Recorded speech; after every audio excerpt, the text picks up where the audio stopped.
Assalamualaikum warahmatullahi wabarakatuh. Kami dari kelompok 6 akan melaporkan hasil pembelajaran kami selama setelah UTS sampai sebelum UAS ini. Nah, di sini ada 4 materi. Yang pertama ada fungsi agregat, yang kedua ada materi join table, yang ketiga ada subquery, dan yang keempat ada trigger. Baiklah, langsung saja tanpa berlama-lama lagi, saya share.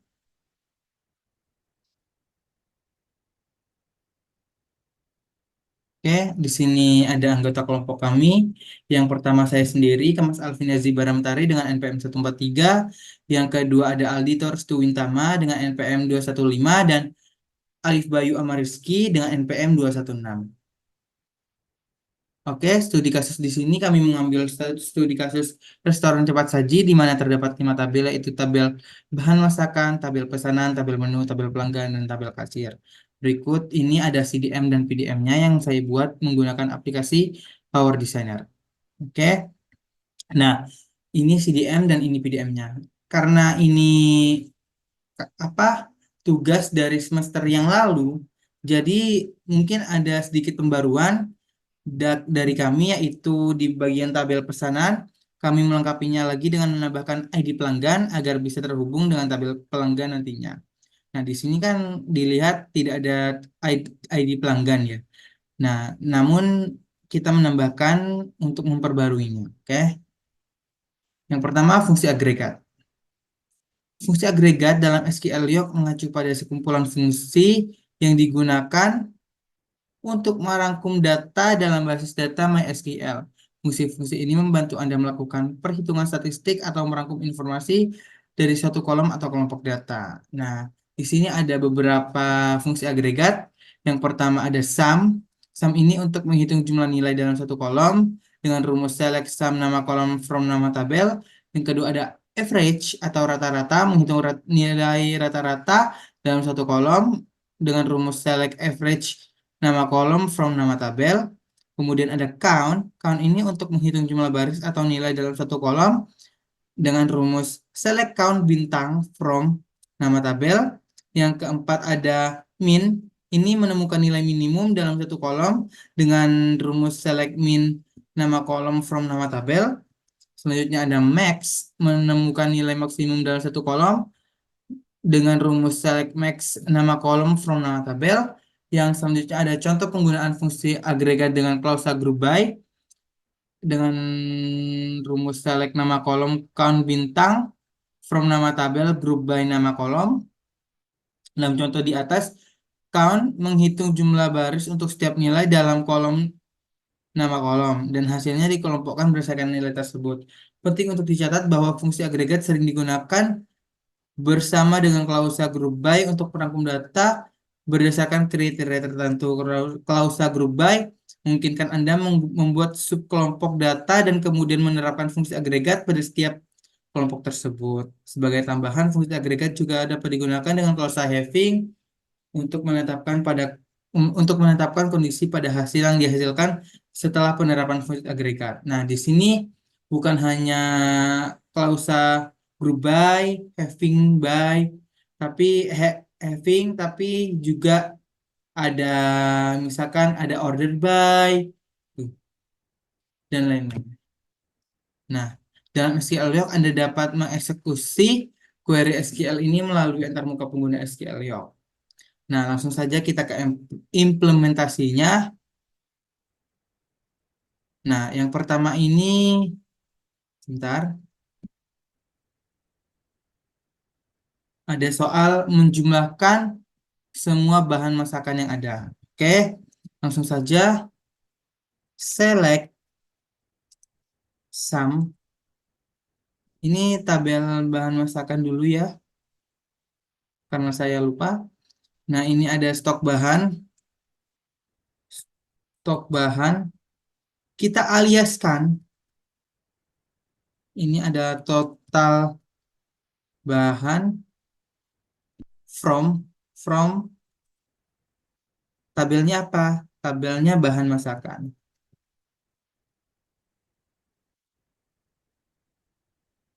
Oke, kita run. Nah, di sini total bahannya 725. Yang kedua, select. Oh iya, bentar. Yang kedua, menghitung rata-rata total harga yang ada di tabel pesanan. Oke, bentar tabel pesanan ya. Select, kan tadi kan menghitung rata-rata, berarti kita memakai average.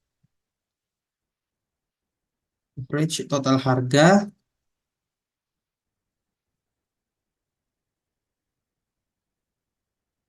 kita aliaskan sebagai rata-rata pendapatan from tabel apa? Tabel pesanan. Oke, kita run. Nah, dihasilkan rata-rata pendapatannya 17.666,667. 6667. Sekian, selanjutnya akan dijelaskan oleh teman saya. Oke, assalamualaikum warahmatullahi wabarakatuh. Di sini saya akan melanjutkan ya penjelasan dari teman saya, yaitu sekarang kita langsung masuk ke bab subquery ya. Jadi subquery langsung ke intinya aja. Nah, subquery adalah query yang terletak di dalam query utama pada SQL. Jadi subquery ini biasanya digunakan untuk mengembalikan satu nilai dari query utama atau hasil ya, memberikan hasil dari query utama ini. Nah, subquery ini akan dieksekusi terlebih dahulu sebelum query utama. Dari hasil akan diteruskan ke query utama. Jadi di dalam subquery itu ada apa ya? Query, subquery. Eh, Misalnya kayak select, nah di dalam select tersebut itu ada select lagi. Jadi mencabang ya, mencabang. Nah, langsung kita next. Ini cuma simple aja ya subquery. Jadi langsung kita ke contoh soalnya aja. Ke contoh soal. Nah, di sini ada dua soal. Yang pertama, buatlah sebuah subquery yang menampilkan nama kasir beserta jumlah pesanan yang telah dibuat oleh masing-masing kasir. Langsung kita itu ya, masukkan ya. Oke.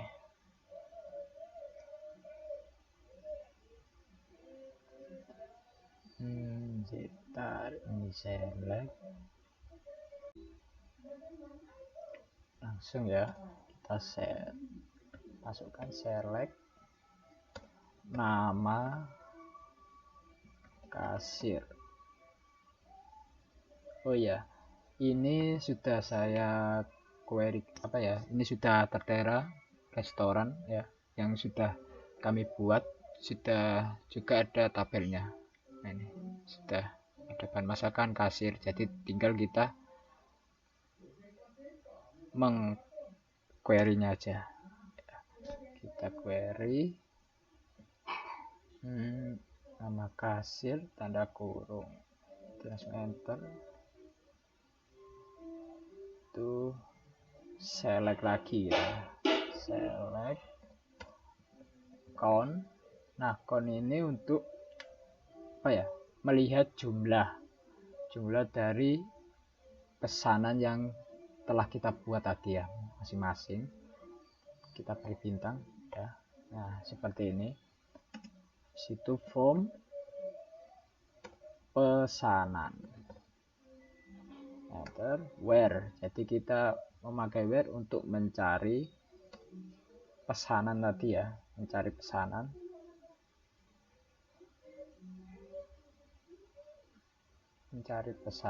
Where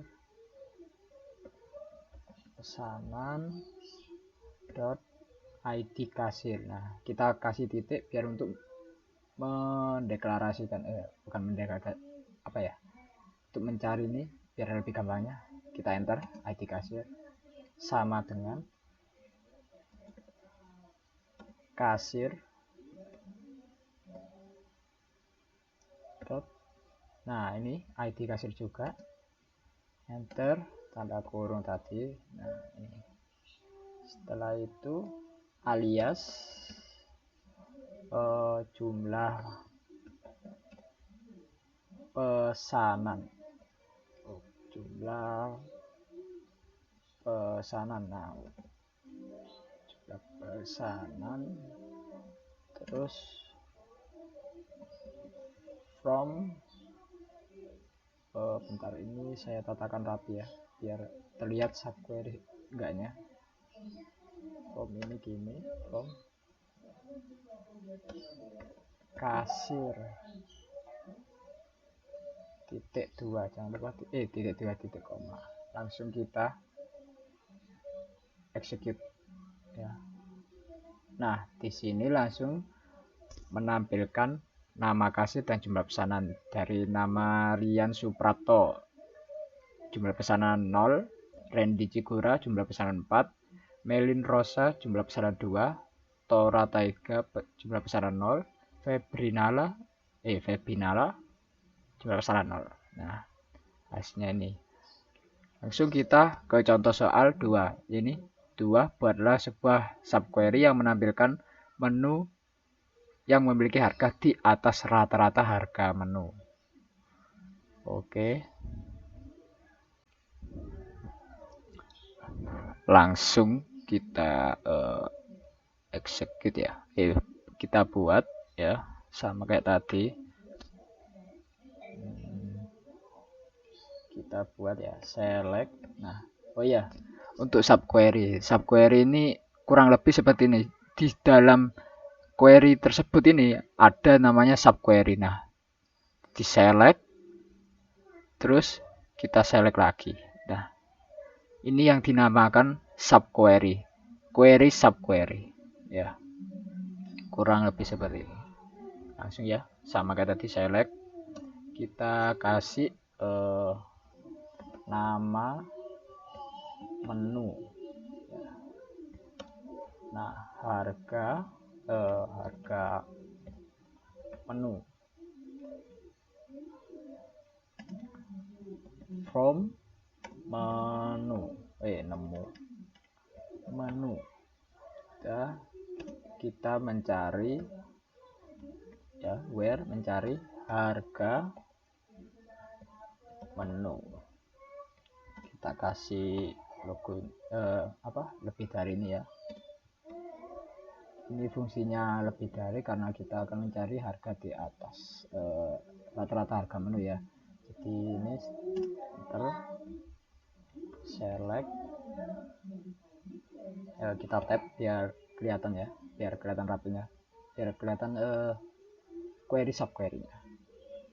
Terus kita kasih AVG. Nah, AVG ini untuk mencari rata-rata harga menu, average ya. Average itu bahasa Inggrisnya.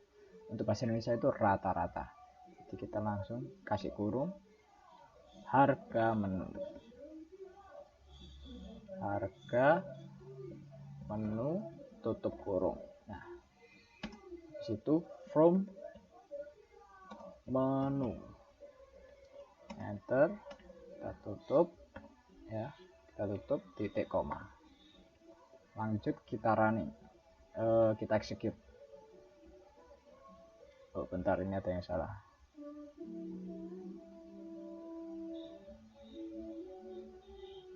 Bentar ya.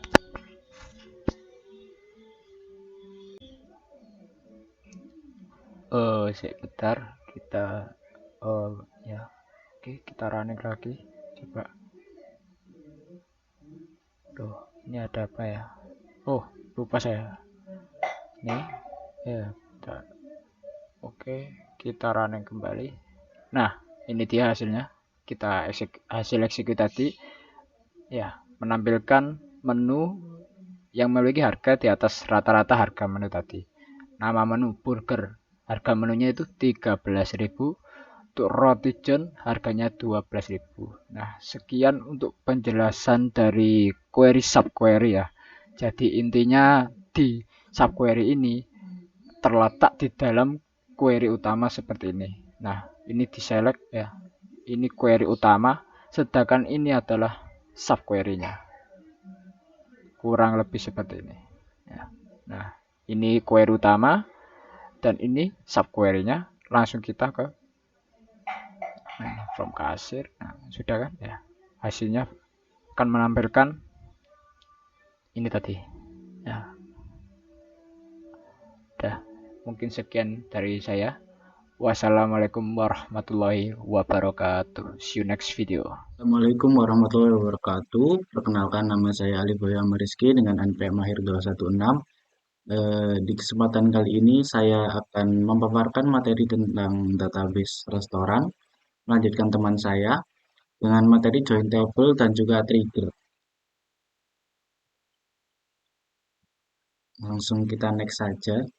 Join table adalah kemampuan menggabungkan data yang memungkinkan penggabungan data terkait dari tabel yang berbeda. Yang bernormalisasi datanya ini mendukung desain basis data yang ternormalisasi dengan memecah data ke dalam tabel yang lebih kecil dan terkait. Nah, join table ini terdapat inner join dan juga outer join. Nah, ini inner join dan juga outer join. Outer join terdiri dari 3 bagian, yaitu right join, left join, dan juga full join. Nah, untuk ilustrasinya ini bisa dilihat dalam gambar di kiri dengan 2 lingkaran dan juga join table. Next saja.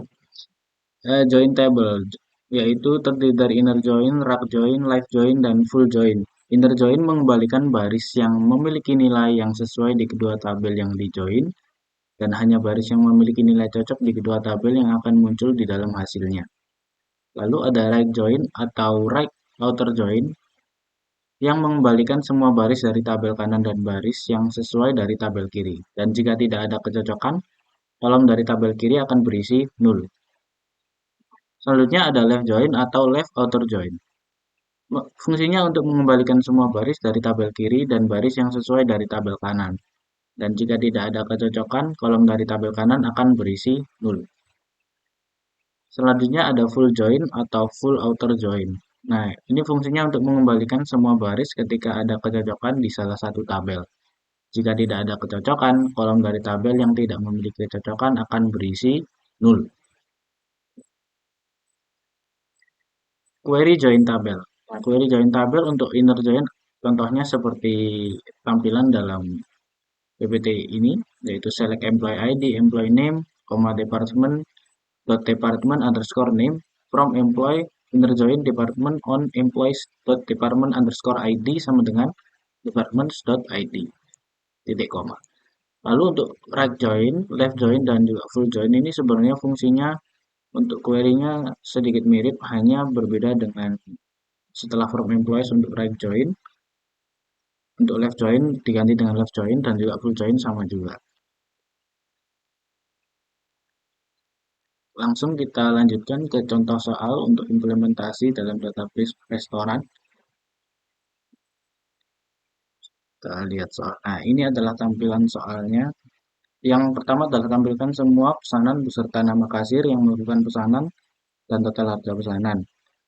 Sedangkan soal kedua adalah tampilkan daftar pesanan beserta rincian menu, nama kasir, dan informasi pelanggan untuk setiap pesanan.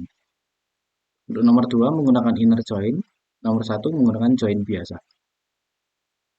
Kita copy saja ke dalam SQL Doc.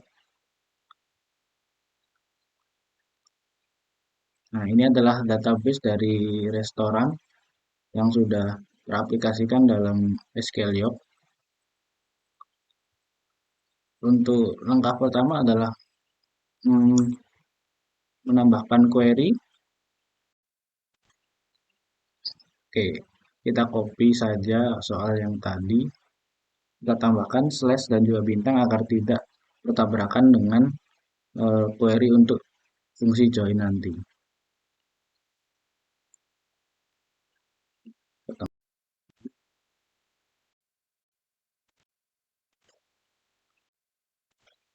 Oke, Lalu kita buka untuk tabel restorannya.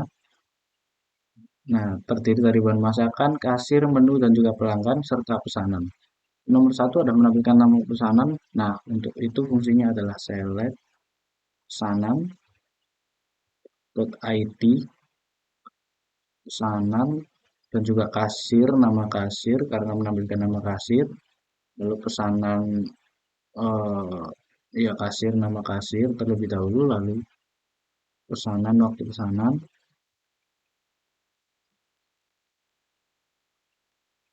dan juga tanggal pesanan, total harga dalam tabel pesanan,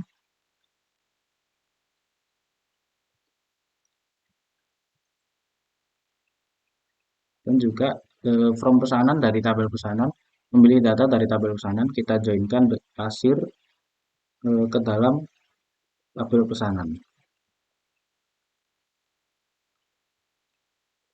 ID kasir sama dengan kasir .id kasir. Ini fungsinya untuk menggabungkan data dari tabel kasir dengan pesanan berdasarkan ID kasir. Nah, untuk select, kita memilih tabel dari pesanan, kasir, dan juga joinnya kita joinkan menggabungkan data dari tabel kasir dengan pesanan ID kasir. Selanjutnya kita akan coba run untuk query tersebut. Nah, ini adalah tampilannya, dapat menampilkan ID pesanan, nama kasir, waktu pesanan, tanggal pesanan, dan juga total harga. Menggabungkan beberapa tabel untuk dijadikan menjadi satu. Nah, untuk query yang kedua, tampilkan daftar pesanan beserta rincian menu, nama kasir, dan informasi pelanggan. Ini lebih kompleks, berarti kita select pesanan, .id pesanan, menu, nama menu, lalu menu,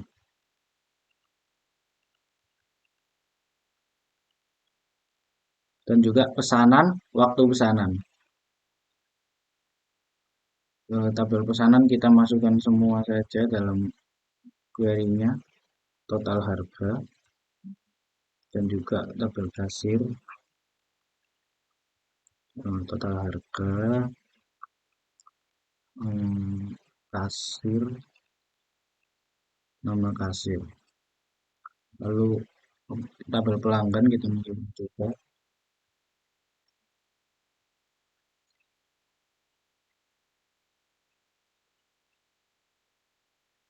Pelanggan, semua tabelnya kita masukkan. Lalu kita joinkan kasir on pesanan ID kasir sama dengan kasir.id kasir. Untuk memilih data dari tabel pesanan, lalu kita gabungkan dengan data untuk tabel join kasir, menu, dan juga join pelanggan. Untuk ID pesanan sama dengan menu. Kita isi menu. Untuk melakukan data dari tabel menu dengan pesanan berdasarkan ID pesanan. Lalu join pelanggan melakukan data dari tabel pelanggan dengan pesanan berdasarkan ID pesanan.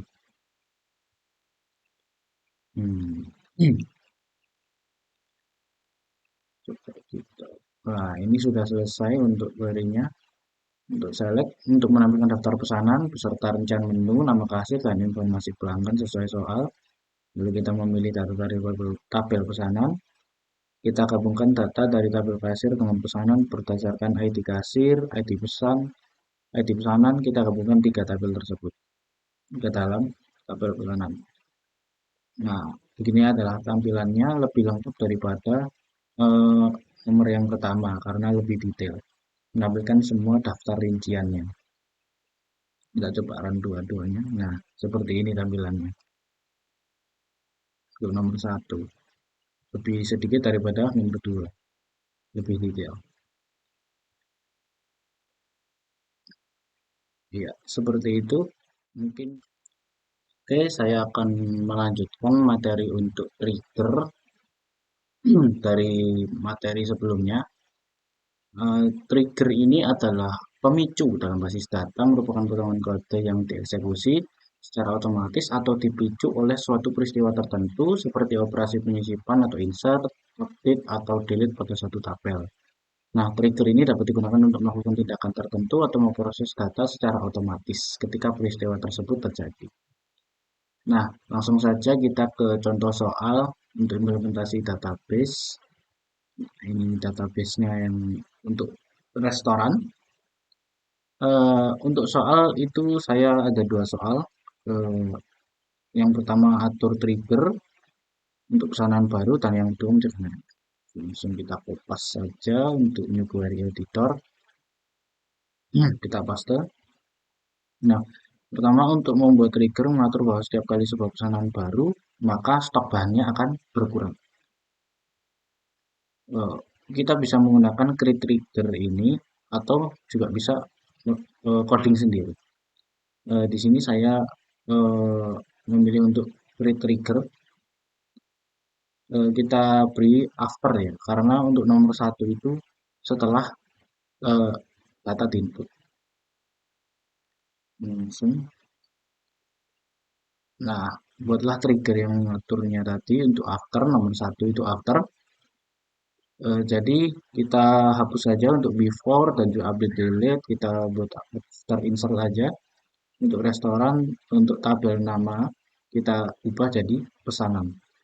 Karena akan tabel pesanan dan tabel bahan masakan nanti akan terlibat dalam trigger. For each now, begin. Kita buat, pertama kita deklarasikan untuk bahan stok itu adalah integer. Fungsinya untuk variabel lokal bahan stok ini bertipe integer untuk menyimpan nilai stok bahan sebelum diperbarui. Lalu selanjutnya kita select untuk mendapatkan stok saat ini dari bahan. Select stok bahan into bahan underscore stock from bahan masakan, dari bahan masakan, di mana where id bahan adalah sama dengan new atau id bahan yang new.id bahan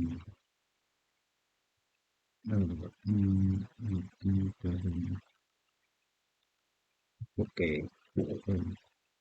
tidak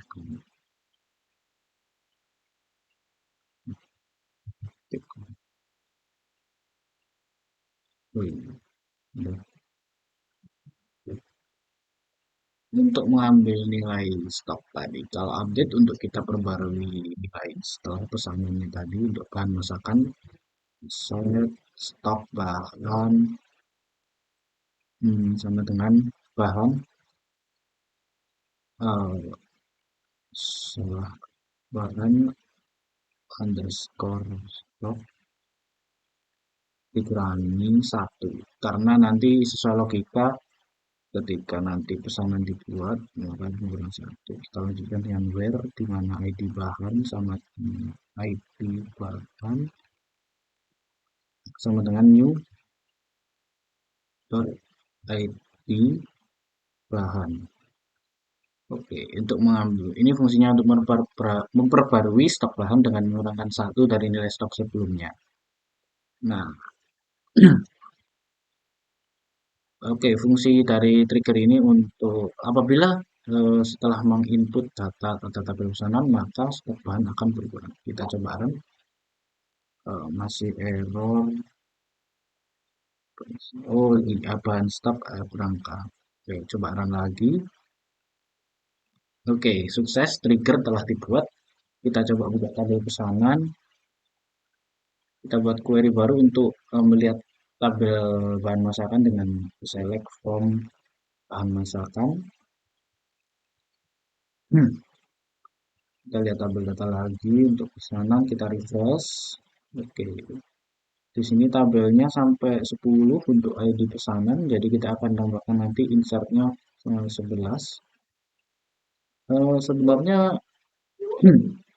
Sebenarnya bisa untuk ditambah ya langsung dari tabelnya, tapi saya memilih untuk memasukkan insert aja.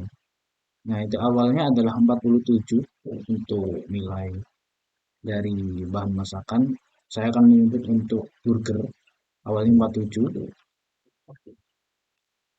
dan harusnya setelah diinsert dan berubah nilainya menjadi 4.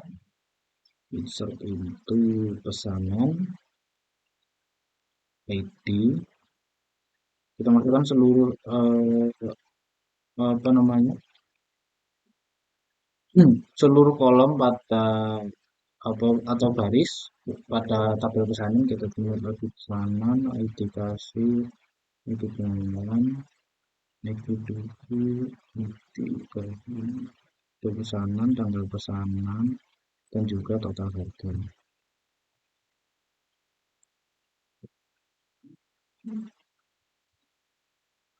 Kita buat value-nya untuk ID pesanan itu jangan setelah 10, mari kita buat 11. Ya, setelahnya kita buat satu saja sama untuk ID kasir, ID pelanggan, ID menu, ID bahan satu buat burger. Maka digunakan adalah roti. Kita buat waktunya terserah random, dan juga tanggal tanggal dengan tanda petik untuk waktu tersebut, dan juga tanggal sana juga buat tanggal petik.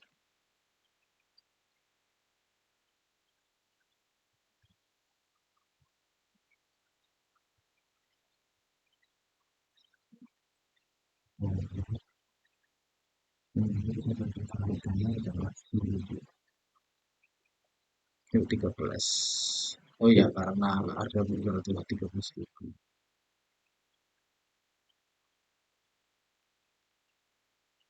Kita coba refresh lagi untuk tabelnya. Nah, sudah masuk untuk 11, untuk ID pesanan 11. Kita coba cek dari select lagi. Nah, berarti burger berkurang satu, yang awalnya 47 sekarang menjadi 46, sehingga trigger tadi berhasil apabila mengikuti pesanan. Maka pemisahan akan berkurang menjadi 1. Kita lanjutkan untuk membuat trigger yang mencegah nilai negatif pada total harga. Kita buat create trigger before, karena ini sebelum menginput. Kita ubah sama seperti tadi, yang kita butuhkan kita buat dalam query, yang tidak perlu kita hapus saja. Untuk before insert pesanan, bikin selanjutnya ada begin if new total harga kurang if new total harga kurang dari 0, maka ini fungsinya untuk memeriksa apakah nilai total harga yang diinsert adalah negatif. Kita berikan signal untuk errornya SQL state, sama SQL state-nya 45.000 mungkin. Kita buat tanda petik 45.000 atau 4.000.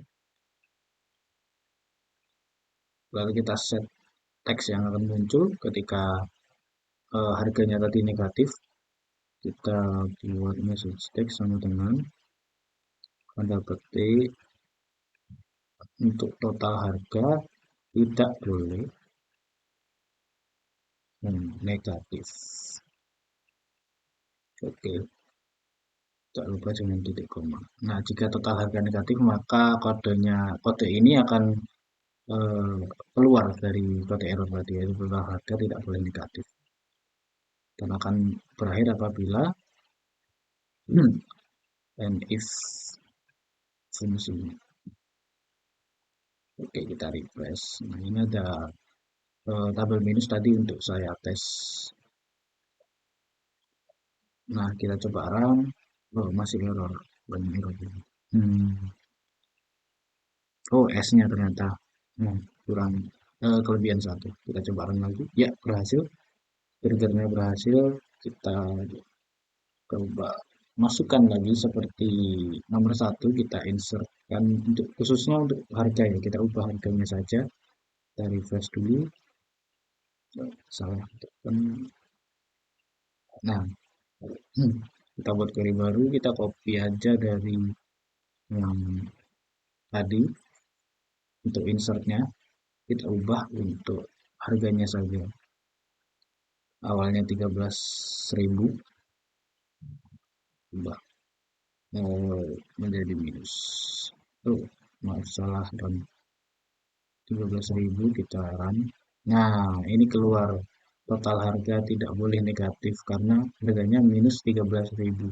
Sehingga trigger yang tadi itu berhasil dilakukan. Oke. Itu untuk before insert. Nah, nomor 1 tadi untuk after. Nah, sekian mungkin dari penjelasan kami satu kelompok yaitu kelompok 6. Apabila ada salah kata dari teman-teman saya maupun saya, maka kami mengucapkan mohon maaf yang sebesar-besarnya. Terima kasih. Inilah final project dari PDL kelas C. Wassalamualaikum warahmatullahi wabarakatuh.